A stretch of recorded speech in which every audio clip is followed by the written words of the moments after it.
Okay, so today we're going to be talking about inverse functions.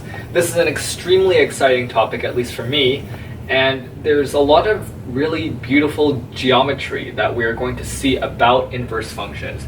There's really a lot to say, and the level at which we can analyze the inverse of a function really depends on how far you're willing to go into math. So, of course, we're just starting off here today, so we're not going to go that deep.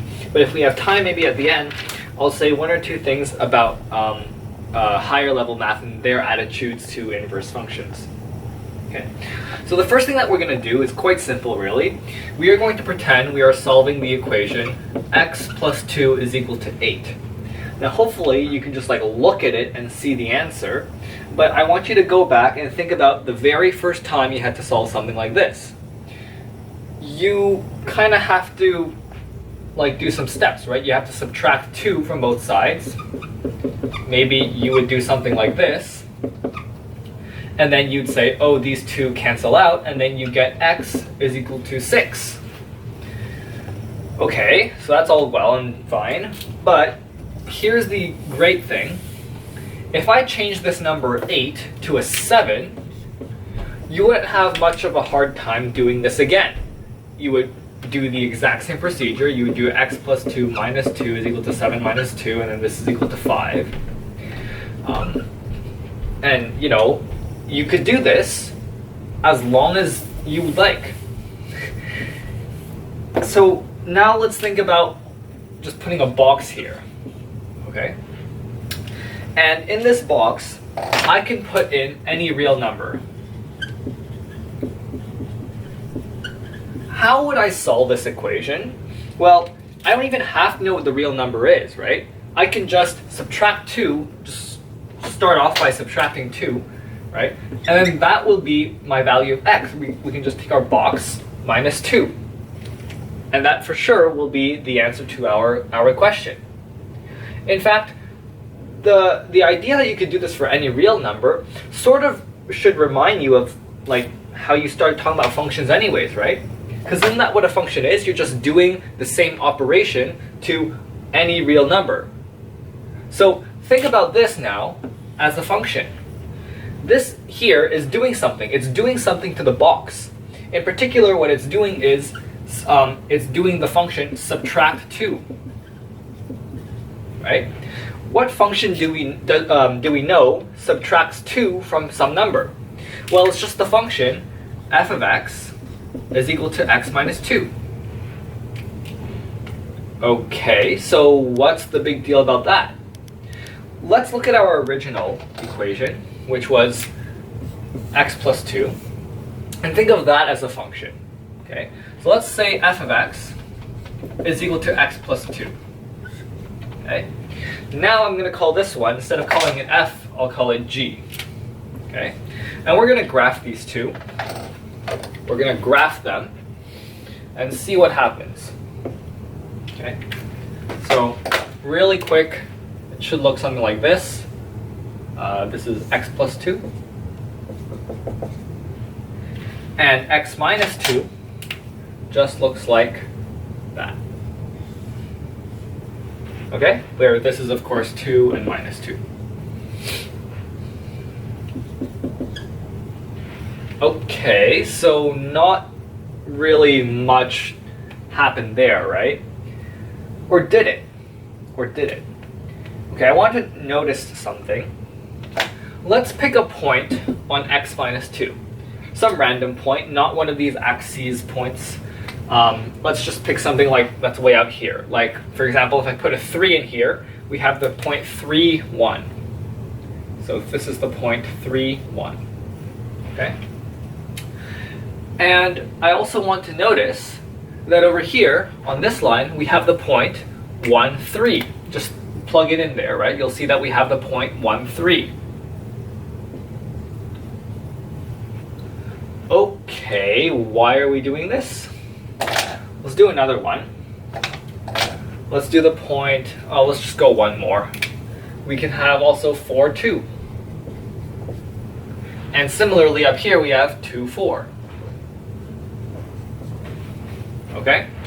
Hopefully by now you see a pattern.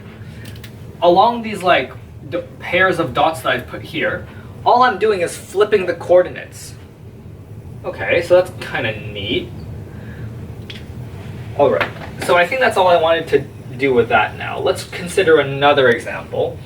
But I'm going to keep this graph up here, because there's something that I want to be able to see after doing this next example. Okay?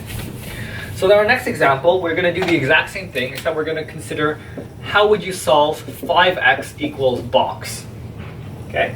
And by now you should know the drill. You're just going to divide the box by 5. Right? And I'm going to do the same thing. I'm going to pretend this is actually a function. Right? So what my function does is that it takes the box and divides it by 5. So we know a function that does that. A function that takes in your number and divides it by 5. It's just x over 5. Right? And now we're going to compare again this one and that one. I'm going to call this G. I'll call this F. Okay? So let's draw that on a graph.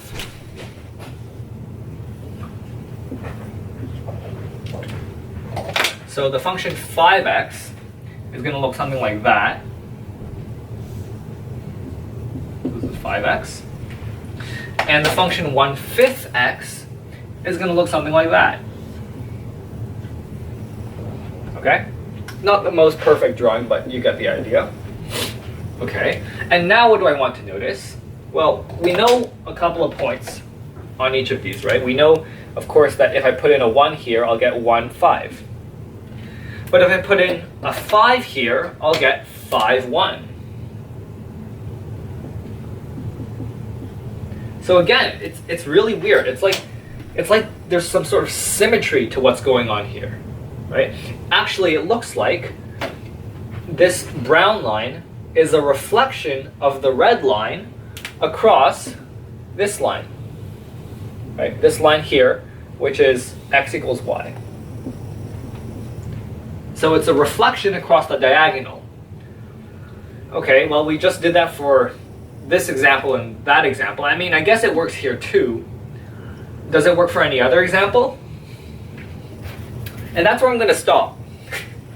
So we're going to leave this now, just keep this idea in the back of our heads, and then we're going to discuss something completely different, the idea of an inverse function. Okay? So just keep this in the back of your head as we go through the lecture, and it's going to pop up right around the end. Right? So let's define an inverse function.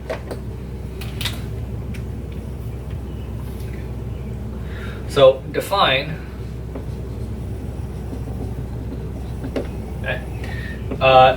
the inverse function, which we are going to notate f to the negative 1 of x.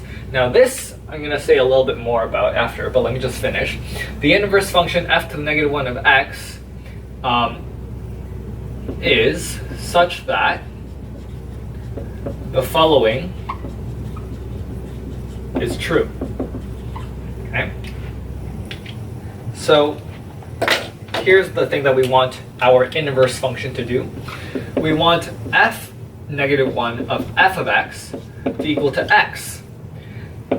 And we also want it to be the exact same thing as f of negative 1. Okay? So what is this saying? This is saying, what does this say? So this says, I give a value x to my function f, and f is going to do something to it. It's going to give me another real number. But then if I apply f inverse, I have to, in some way, retrieve my original number. So for example, I have a number here, and I'll add 5 to it. My inverse, so that would be my original function f. If I wanted to retrieve my original number, I would have to subtract 5. So my inverse function would then be subtracting 5. And hopefully you can see how this relates to the exercise that we just did, because all you did was really apply an inverse function. You know that in order to, if I hid this number x by adding 2 to it, to give you box, you could retrieve my original number by subtracting 2 from box. If I gave you a number and multiplied it by 5 and called it box, you could retrieve my original number by dividing 5. So that is the inverse of the function which multiplies x by 5. Okay? So that's the idea of an inverse function, and this is exactly what we are going to be studying. Okay? So let me just tell you once again what is going on in this using the same diagram that we had in the previous lecture. So again, we have 3 sets of real numbers. They're just the same. And what happens is that you pick an x from the reals, then you apply f to it. Okay? After applying f, it gives you some number, y, right? This is what we mean by f of x is equal to y. So now the next thing that we want to do is apply another function, f inverse. And then what's supposed to happen after I apply f inverse is that I get x back again. Okay? So hopefully that's not too difficult. Now, this right here is exactly mathematically what it means to undo the function f. You should think of inverse functions as being able to undo your original function. So you can see how it's a very powerful tool, because suppose we had an inverse function for every equation. Then that means every equation is solvable.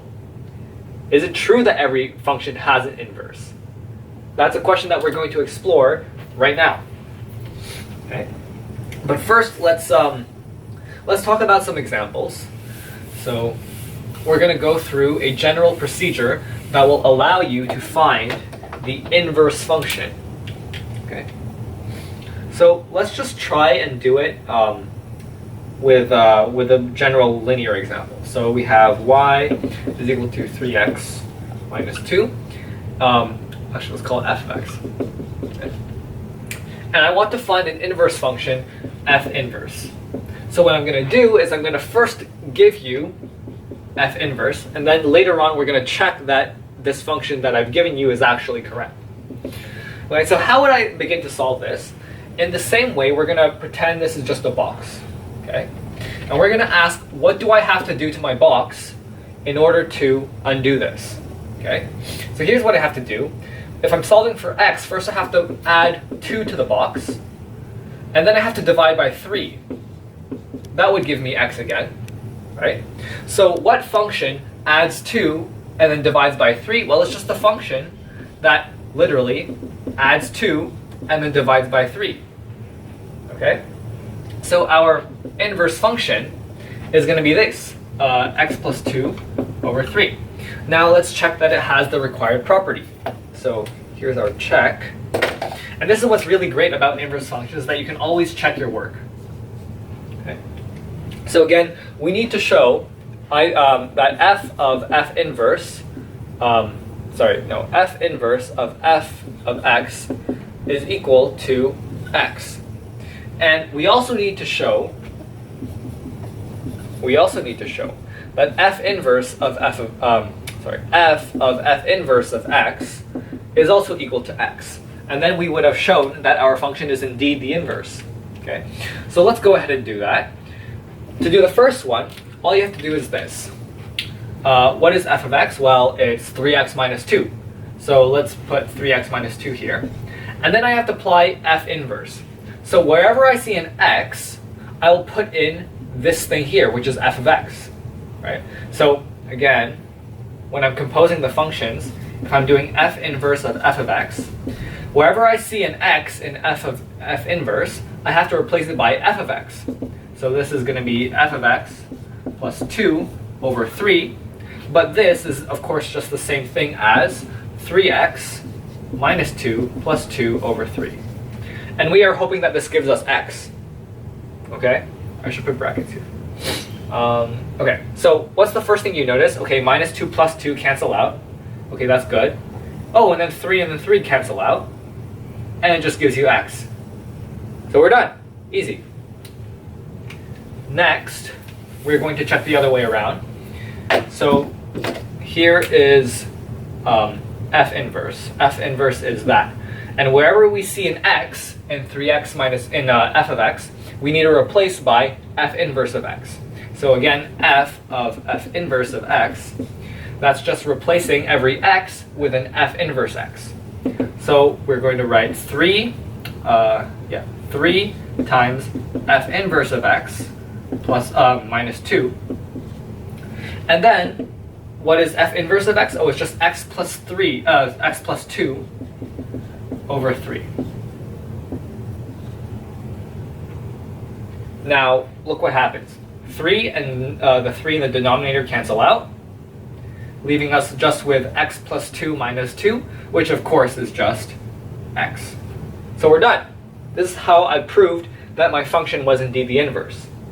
So that was long and boring, and this is maybe not the clearest procedure. So now I'm literally going to give you a step-by-step approach on how to calculate the inverse function. Okay, it goes like this. It's actually quite simple, and it really just hinges on what we did right here, except now that I've made it into procedure, you can sort of do it, just do the steps and know that you have the right answer. But if I tell you to check that a function is the inverse, it still means that you have to go through the check that we just did, which means compose one way and then compose the other way, and then show that the composition will always give you x. Okay.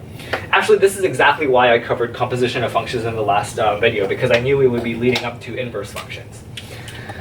All right, so our general procedure. So we're given f of x, and we want to find f inverse. Okay, the procedure goes like this. So replace. So first you write f of x, and replace f of x with. Now, box is a little bit of a childish symbol. We're going to use variables because we're a little more grown up. We're going to use y. Okay, it's a perfectly valid thing to do. Okay, here's the next thing. Replace x with y and y with x. Basically, in your equation, x and y should switch places. Okay. Third step, really easy. Solve for y. Okay. Then this will eventually give you a solution in the form of y equals some function. Okay, I'll call it h. Y is equal to some function of x. That just means that on one side you have y, and on the other side you just have a bunch of stuff, and x should probably be in there somewhere. Definitely no y's in here though. Make sure there's absolutely no y. You only want one y on one side. Okay? Then, our inverse function is just that.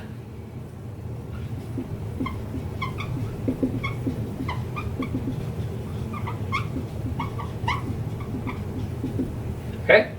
Simple 4-step procedure. I mean, you can hardly call 2 and 4 steps. They're literally just, you look at it.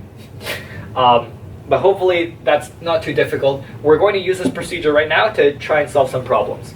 So I'm going to start, we already did one easy example, so let's do a little more complicated example. We're going to do one where the inverse function is not nice. So we're given, oh boy, let's see. So please write this down. Make sure you have the procedure in your notes so you can follow along, because I'm not going to have this on the board. I'm going to erase it actually. Okay. All right. So our function that we're dealing with right now is x squared plus 2. Okay. And we're going to perform the procedure, which is to first write it out, and then we're going to replace f of x with y. So this is step 1. You don't have to do this in your work. You don't have to tell me exactly what step you're doing. You just have to go through the procedure, but because this is the first time we're doing it, I'm going to write down the steps. So y is equal to x squared plus 2. Step 2, I'm just going to write s2, is to replace x with y. So literally, that's it. Okay. Step 3 is to solve for y. So if I'm solving for y, I'll do x minus 2 is equal to y squared. Oh, and then I have to square root it. But when I take the square root, I'm trying to solve for y, remember, I have to take the positive and negative square root. So I have to go plus minus square root of x minus 2 equals y. And if you're having trouble understanding when do you have to take the plus minus root, we can discuss that more in our personal meetings. But for now, I'm just going to assume that you're okay with this. and that you've had some practice with this already in grade 10 when you're solving basic quadratics. Okay, so y is equal to plus or minus square root of x minus 2. Okay, so now the next step is to just say that this is our inverse function. So f inverse of x is equal to plus or minus root x minus 2. I don't feel so good about this, honestly. To tell you the truth, I don't feel very good. Maybe you can see the reason why, but in case you cannot, I'm going to graph this plus or minus root x minus 2. Okay, so this is of course a translation of the square root function. So there's two parts, of course. There's a plus and a minus, so I'm going to graph the plus side first. So here's our regular root x, and if I'm translating it right by 2, it's going to look something like this. Okay, this is plus root x minus 2. And of course the negative is just the negative of that, so the other one looks like, actually let me do it in another color. Let me do it in brown. So we have something that looks like this. This is negative root x minus 2. Okay, maybe now you can really see why I'm not happy with this. Because this inverse function that we've created is not actually a function. Look, it fails the vertical line test. So what's going on here? Did our procedure fail? Well, actually, no. It did exactly what we were supposed to do. There's just one problem. There's not a really nice inverse for x squared plus 2. Let's just discuss a little bit as to why this is the case, because maybe that's confusing.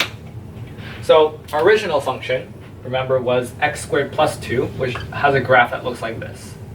This is the graph x squared plus 2. Okay. Now, what can we say about that? Well, look at this.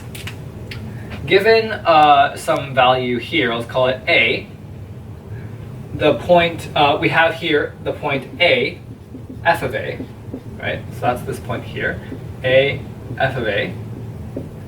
And at the same height, we have negative a, f of a. This is a even function, as you should be able to check. So this is even. Remember, you replace x with negative x, and you see if it gives you the same thing. And in this case, it does. Okay. So we have negative a, f of a. Our inverse was supposed to tell us what number we had originally given. Okay. But now look at this. Our inverse function is supposed to take f of a and supposed to give us back a. But if we give our inverse function f of a, does it know what to give us? It doesn't have a clue. It's trying to decide between a and negative a, and it can't. It can't because it's literally not a function. So this is technically what our procedure gave us. However, it's not a function. So we should say that an inverse function does not exist. An inverse does not exist. We're going to use D and E for does not exist. Okay? So our inverse function does not exist. Now you may be disappointed with this result. It may be very sad to you that we don't have an inverse function. In fact, I mean, it's really disappointing because, I mean, for every number that was bigger than 0, we did have an inverse, right? If our function was just the right side of the quadratic, that would be our inverse. We'd be done, right? You can check that this would, in fact, be completely correct. But the problem is, our question was to do all of x squared plus 2, not just half of it. So, of course, we don't have an actual inverse function. But this gives a hint at something. This gives a hint at something, and maybe I can come back to that at the end of the lecture. Okay. Again, notice this really strange pattern. It looks like our function is symmetric about this line y equals x. Okay? And let me just fill in the part that we erased. That trend actually continues. It's amazing. So does this happen for all inverse functions? We're about to find out. But before we do that, we will do one last example. So again, we're going to just apply the same procedure. I'm going to go through the steps. So now let's call our function f of x the absolute value of x minus 2. Okay. Next, what we're going to do is we are going to, right, So our procedure told us to replace f of x with y. So here we go. All right, so now here's the problem. We can do step 2. This is step 1. Step 2 is to replace x and y. But now we have to solve for y. Well, that's going to be tricky, because how do we solve absolute value functions, equations with absolute value? Remember, in our inequalities part of the unit, we had to do a trick, and our trick was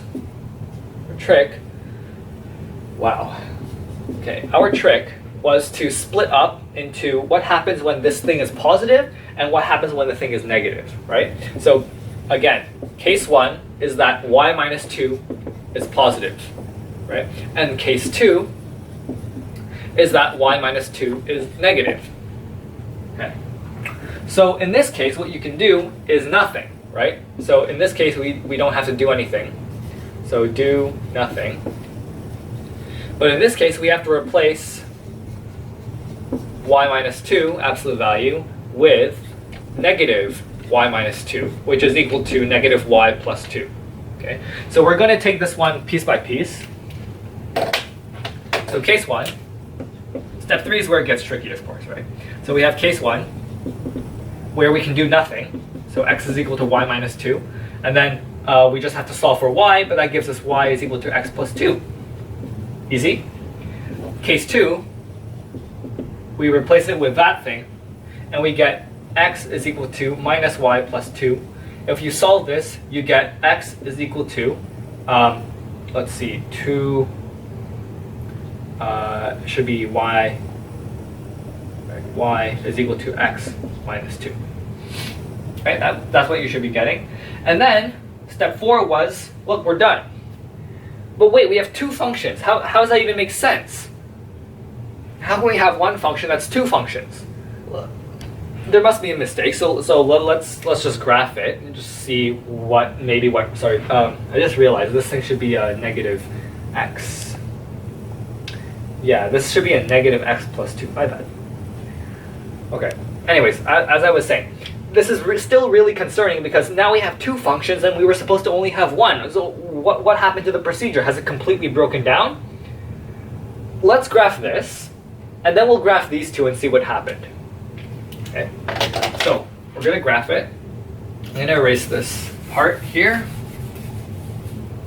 So graphing it, we get the following. X minus 2, again, this is just a translation 2 units to the right of the regular function absolute value of x, which looks something like that. I know it's kind of curved, but whatever. Alright, so at 2, we're going to get something that looks like this. Okay, now let's graph these 2. So let's graph this one in red, and let's graph this one in brown. I really need a more varied marker palette. I'll work on that for next week. So in red, we have x plus 2. Let me just graph that. You can plug in the number to check that this is actually 0, 2. So that means our first function does that. Okay? And this one is negative x plus 2, so that means it does... Oh, it's going to overlap. And this is really going to wreck my brown marker, but anyways, here it goes. Oh boy, what happened here? That's a mess. That's a mess. Because not only is it not a function, but it's literally 2 functions. So how do we fix this? Well, we can remember what we did when we were splitting up into case 1 and 2.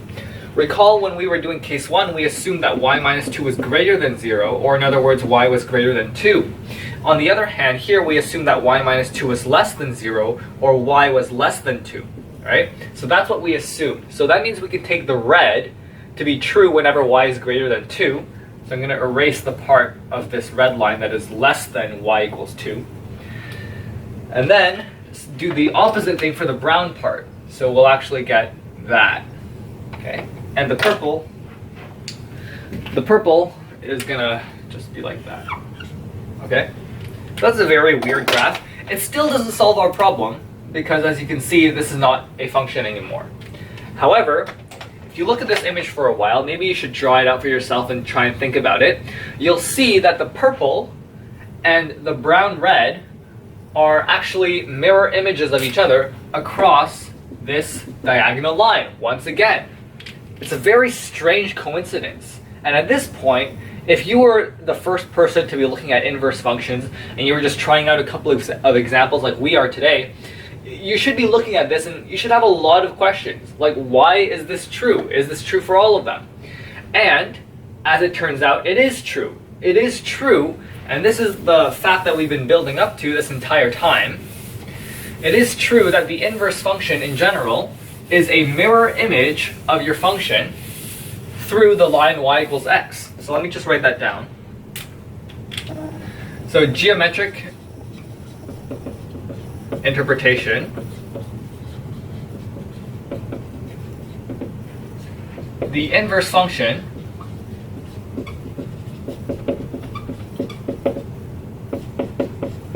is simply the mirror image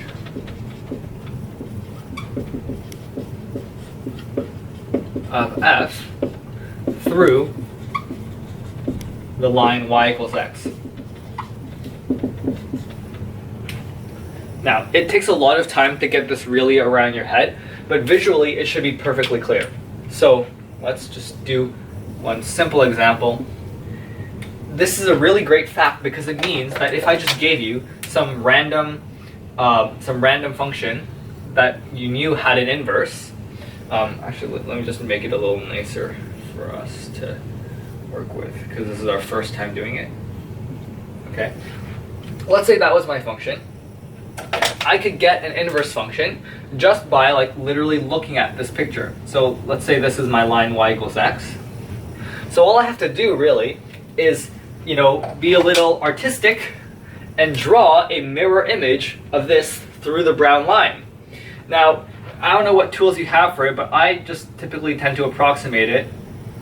And what we're going for here today is really just the idea. But I think that looks pretty symmetrical. Okay? It's beautiful. This is so beautiful. See, the purple one, we can call it f of x.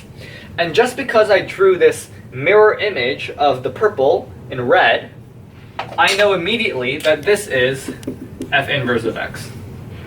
And if I know that if I had a equation for f of x, then the equation for f inverse of x would look something like that. Okay? But now, why is this true? Why is it true that we get to reflect it in the line y equals x? That's a difficult thing to really get your head around, but to just give you some appreciation for it, it goes back to thinking about what the inverse function actually does. Your original function f of x, it takes in a value x and spits out a value y. The inverse function takes your value y and then returns you back x. So that means that we get the same pattern that we saw earlier, which is if you've got a point here, AB, then there is also on the inverse function the sort of opposite point, BA. Okay? And what happened here is just that you switched x and y. And it happens to be that this flipping of x and y is exactly corresponding to a reflection of your function along this line y equals x. You can think about it. You can really think about it. You pick any point here, and you let's do that actually. So you pick any point on the plane AB. Let's pick AB. Okay. Now I as I've drawn it here, B is negative, but that doesn't matter, right? B can be any real number. The point is, as soon as I flip and take BA. Actually, let's put some real numbers here. Let's put like negative 3, 3, negative 2. Okay, and then if we flip it, we get negative 2, 3. You can actually check negative 2, 3. Negative 2, 3. You can actually check that if you do this for any other point, any random point, it always corresponds to a flipping across that diagonal line. Okay, so that is the beautiful geometric fact which we have been working up to this entire time. Okay, so I'm going to go through one last example. This one's going to be a little bit important to take note of because It's sort of the reverse problem that we had earlier with x squared, where if you take the inverse of the x squared function, you don't actually get a function. On the other hand, let's say we take f of x to be root x, and we're trying to find an inverse for root x. So applying the same operation, you should be able to go through this by now. I've given you a couple of examples to work with, but you should be able to quickly find the inverse function, f inverse of x is equal to x squared. Okay? Now, here is the problem. Okay.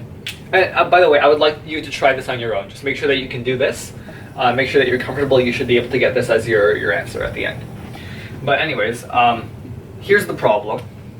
Let me graph for you root x, and then let me graph in red the inverse function.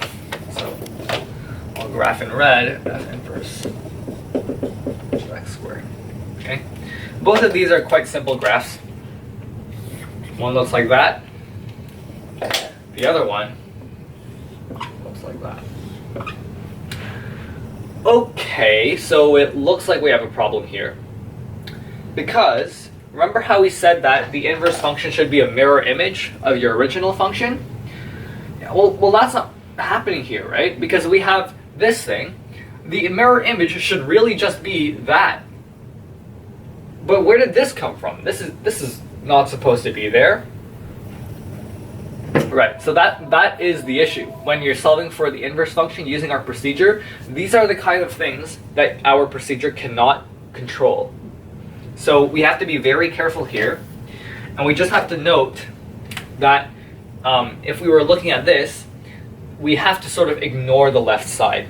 So actually the correct inverse function here is x squared with domain, we'll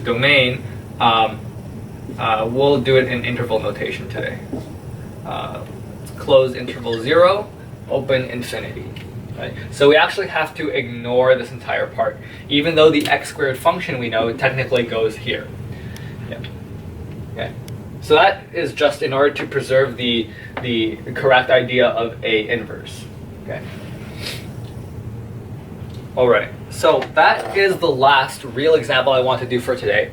However, we still have a lot of time left, so I want to take a minute right now to show you something really interesting about functions and how the inverse function can be used as an idea for very strange things that don't look like any math that you've seen before.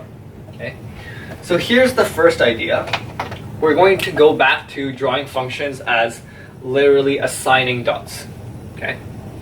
And this is, although it is not technically in the curriculum, the idea is going to be super helpful, and this connects to a lot of things that you're going to be doing later in calculus. So I would recommend sticking around. This is not mandatory though. Okay, so let's say I have these 3 dots in my domain, and I'm trying to assign them to some elements in my range. Okay? So here's my range.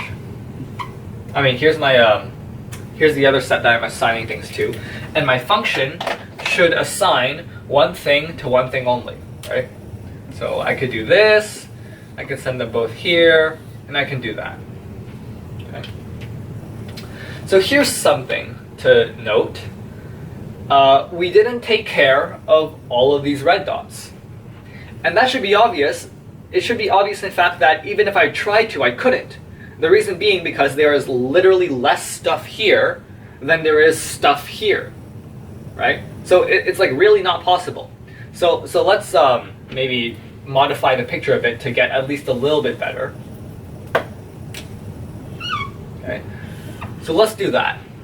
Now I assign this dot here, this dot to here, this dot to here. Okay.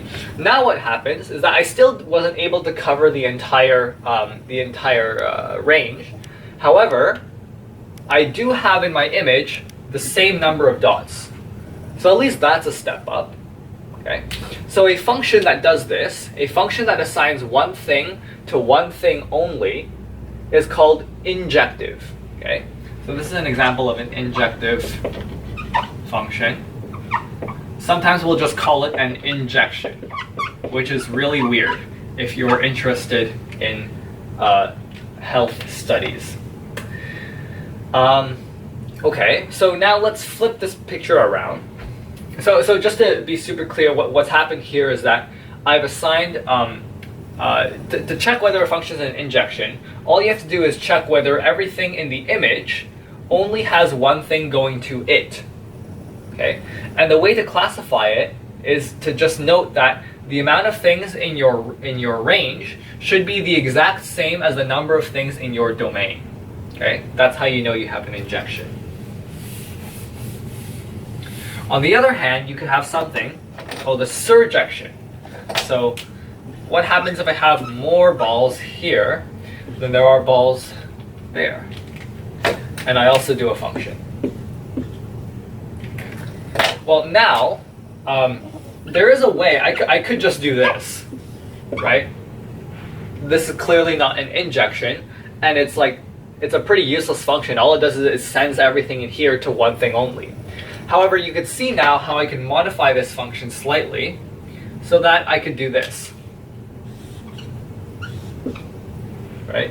Now, everyone in the range has a partner. Okay? This guy has 2, but we don't care about that. When this happens, that's called a surjection. Okay? So that means everyone in range has a partner. So at least one partner, really.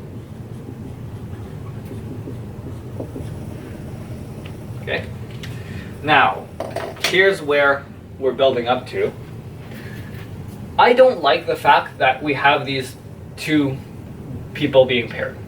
Ideally, I want to think of my functions as like one-to-one pairings. One person from my domain gets paired with one person from my range, and only one person from my range.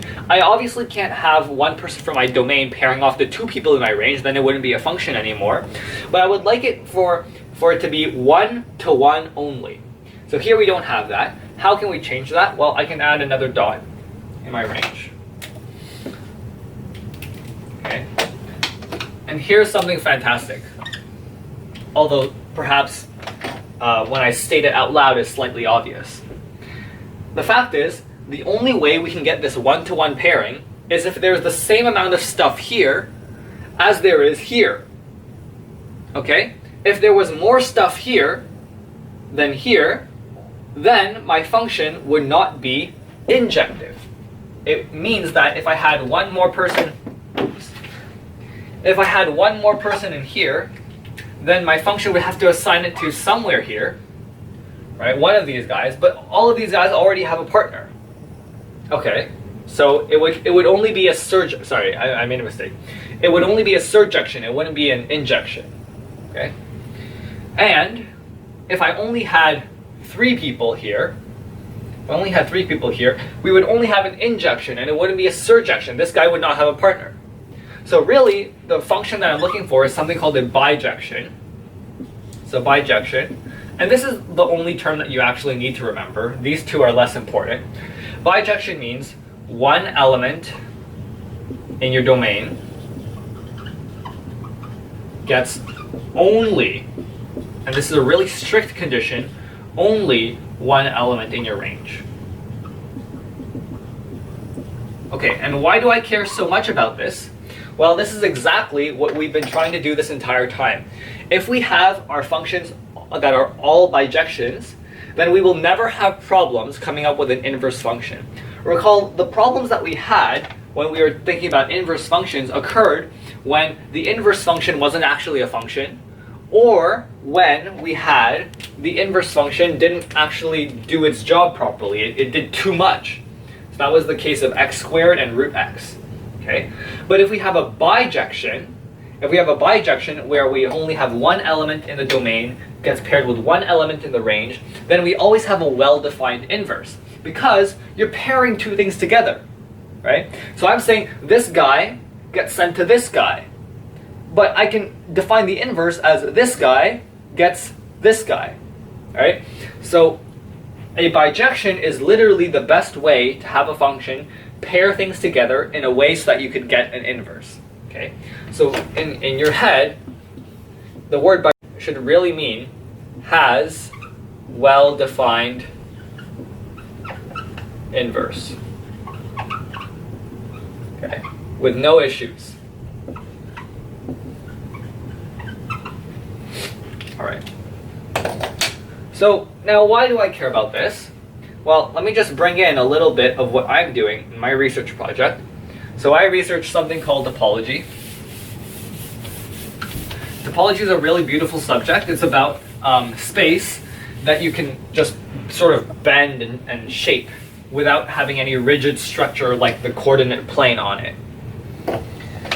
So, for example, I have here a donut, okay? And what I want to do is I want to be able to deform my donut like Play-Doh, okay? So here's how I'm going to do that.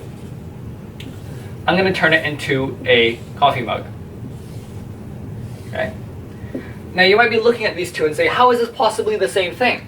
They're definitely not the same thing. Well, let me show you. Just give me a sec. Okay, so I'm trying to show that this is empty. Let's see how it...